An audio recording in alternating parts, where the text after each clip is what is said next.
So, if you're a parent of a student who's really driven, you've probably asked yourself, how much of a head start can they really get on college?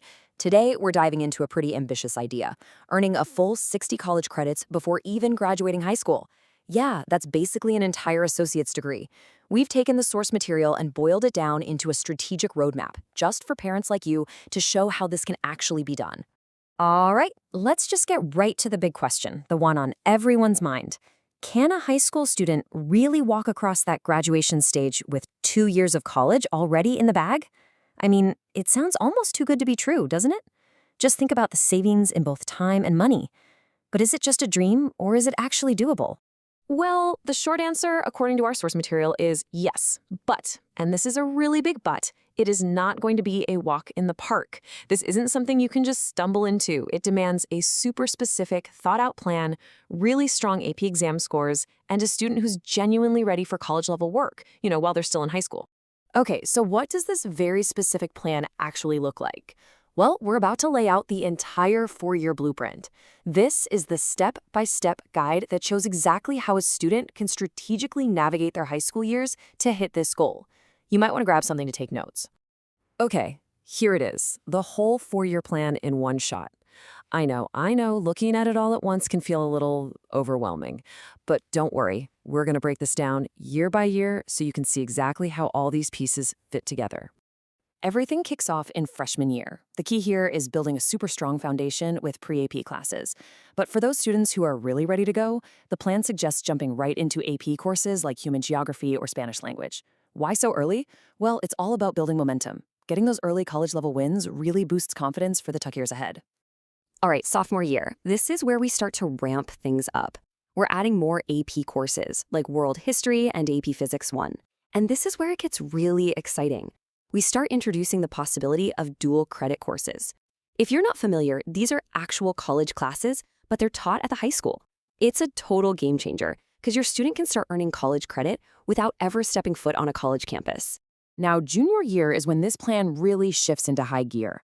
I'm talking a schedule that looks a lot like a full-time college student's, with a heavy mix of both AP and dual credit classes. This year is absolutely critical. It's where your student will take a massive leap toward that 60 credit finish line. And finally, we hit senior year. At this point, most of the core classes are done. So this year is all about being strategic, stacking those high-value AP courses like calculus, biology, and government. This is the final push, the victory lap that gets your student across that 60 credit finish line. What a way to graduate. So, you've seen the roadmap, but now we need to talk strategy. You see, to make this plan work, you have to understand a crucial fact. Not all courses are created equal. It's not just about taking a lot of hard classes, it's about taking the right hard classes. And this slide right here shows you exactly what I mean. Your standard AP course, like AP Government, for example, will usually earn you 3 college credits. That's great.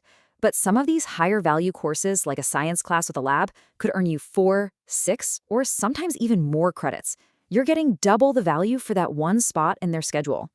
So which ones are these heavy hitters? Well, think about courses like AP Physics, AP Biology, or AP Calculus. These tend to be year-long courses, often with a required lab component, and that's why colleges give them more weight. These courses are the real cornerstones of making a 60-credit plan actually work. Okay, so you have the map, and you know which courses to target. But before you get too excited, we have to talk about the rules of the road. Think of these as the potential speed bumps or detours, because let's be real, a plan this intense isn't going to be a perfect fit for every single student, and it's so important to know the challenges up front. Here are the 4 big hurdles you absolutely have to clear. First, your student has to pass those AP exams, usually with a 3 or higher to get the credit. Second, for dual credit, they have to be TSI ready, which is just a test to prove they're ready for college work. Third, and this is a practical one, the school's schedule has to actually allow for this course load. And last, you have to watch out for something kind of sneaky called credit overlap. Let's talk about credit overlap for a second, because this trips a lot of people up. Here's how it works. Just because your student takes, say, 2 different advanced English classes in high school, it doesn't automatically mean they'll get credit for 2 separate English classes in college. A university might look at both and say, nope, these both count as our one freshman English requirement. You definitely want to check with potential colleges to avoid any surprises there. And that brings us to what might be the most important point of this whole explainer. We need to have a very clear conversation about the difference between just having a pile of college credits and having an actual college degree, because they're not the same thing. This slide says it all, really. Earning 60 credits is kind of like collecting 60 different puzzle pieces. That's a huge accomplishment. But an associate's degree, that's the finished puzzle, where every single one of those pieces fits perfectly into a college's official degree plan. So here's the bottom line. Can your student earn a ton of college credits in high school? Absolutely. But whether those credits add up to an actual associate's degree depends entirely on the specific university they end up attending, and whether those credits match that school's specific plan. So we've laid out the roadmap, the strategies, and the potential pitfalls. Now, the real question is for you and your family. Is this high-speed, high-credit path the right one for your student? The only way to know is to talk. Talk to them, talk to their counselor, and start looking at what colleges want. Because in the end, it's not just about what's possible, it's about what's best for their future, their goals, and honestly, their overall well-being.